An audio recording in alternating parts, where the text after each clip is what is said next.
Hello అందరికీ good morning.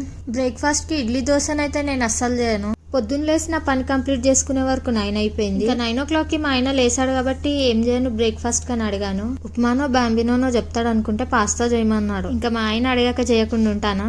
ఇంకా తొందరగా పాస్తా బాయిల్ చేసి పక్కన పెట్టేశాను. ఒక కడాయిలో 2 tablespoon butter, 1 tablespoon maida వేసుకొని మంచిగా దీన్ని మిక్స్ చేసుకోవాలి. మైదా అంతా కూడా బటర్లో మంచిగా రోస్ట్ అవ్వాలి. ఇలా అయ్యాక ఒక కప్పు పాలు వేసుకొని కాచి చల్లారబెట్టుకున్న పాలు ఇలా మరిగాక దీంట్లో కొంచెం సాల్ట్ చూసి వేసుకోవాలి. ఎందుకంటే మనం పాస్తా బాయిల్ చేసినప్పుడు వేసుకుంటాం కదా. సో కొంచెం సాల్ట్, ఆరిగానో, చిల్లీ ఫ్లేక్స్, మిరియాల పొడి వేసుకోండి. అంతా కూడా ఒకసారి మిక్స్ చేసుకొని దీంట్లో చీజ్ వేసుకోండి. చీజ్ క్యూబ్స్ ఉంటే గ్రేట్ చేసి వేసుకోండి, స్లైసెస్ ఉంటే అవైనా వేసుకోవచ్చు. అంతా కూడా బాగా మిక్స్ చేసుకొని దీంట్లో బాయిల్ చేసుకున్న పాస్తా వేసుకొని అంతా కూడా ఒకసారి బాగా మిక్స్ చేసుకోండి.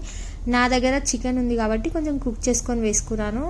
మీ ఇష్టం, మీకు కావాలంటే వేరే వెజ్జెస్ కూడా వేసుకోవచ్చు. క్యాప్సికమ్, ఆనియన్, స్వీట్ కార్న్ లాంటివి వేసుకోవచ్చు. చాలా టేస్టీగా ఉంటుంది. మా ఆయన తిన్నాడు కాబట్టి నేనేం వేయలేను, చికెన్ మాత్రమే వేసాను.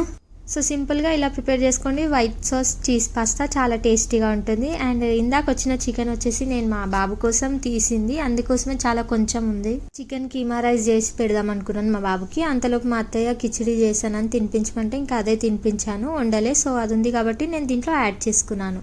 థ్యాంక్స్.